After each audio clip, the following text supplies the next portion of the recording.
Thank you, Shane. Thank you, Gloria. Great learnings that we can take away there.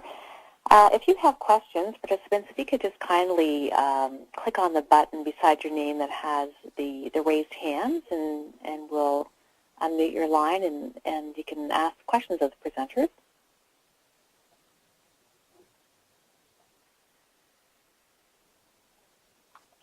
And while we're waiting for any questions, if I may, just ask a question. Your approach is so enlightening. It's so asset-focused and based solidly in community development work, and I applaud what you're doing. I'm wondering, have you had the chance, aside from today's webinar, to share your experiences with other municipalities? A bit, yes. We have. We're part of a couple of associations that are based out of Ontario, and we have workshops and we participate in workshops across the province, and we share best practices, and so we've talked a bit about the concept of these methadone maintenance clinics in municipalities, and when we raise the issue, more often than not, we're finding that the municipalities that have these types of clinics are finding that they're dealing with essentially the same perceptions as we are, and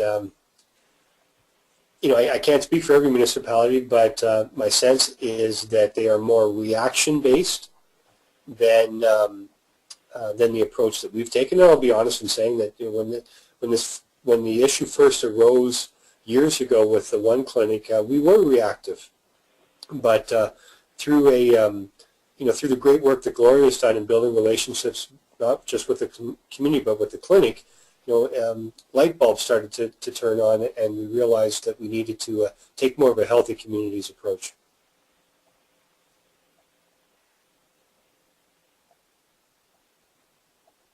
Thank you, Shane. I'm not seeing any hands raised, and Christine, for some strange reason, I'm unable to see the question box at this point. Can you let me know if anyone has typed a question in? We're not seeing anything on our screen. Okay, thanks. Christine, are you able to have a quick look for us? Yeah, no questions. Okay. Well, thank you.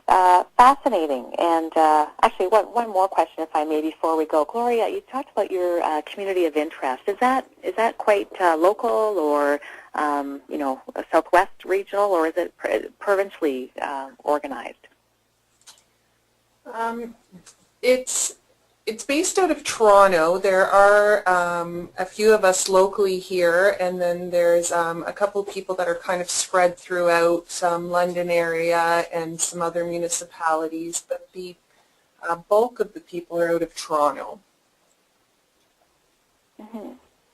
Okay, fascinating. I'm glad to hear that's going. There's so much learning that can be shared and get some momentum.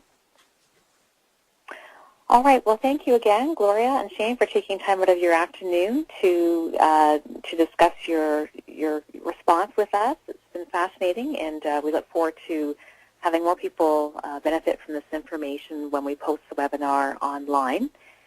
So I'll just sum up by saying that, as I said, this is 9th out of 12th of our webinars in the Eyes Wide Open series. And you can look for the remainder of the sessions on the site, www.preventingcrime.ca, and we hope you'll do so and share that with your colleagues. And wanted to let you know as well that there's a brief film that has been released, a short film about overdose prevention and intervention that Michael's been quite involved with. And we invite you to watch that, and you can access that on the preventingcrime.ca site as well. So have a look, and it's already been watched by over 3,000 people, and we're sure that you're going to find that informative as well. So thank you again for joining us. You can, if you care to tweet, you can see the Twitter handle right there. And you can follow the drug-related issues at WR Drug Strategy, and you can find the Crime Prevention Council on Facebook as well. So thank you all again for your time, and have a great afternoon.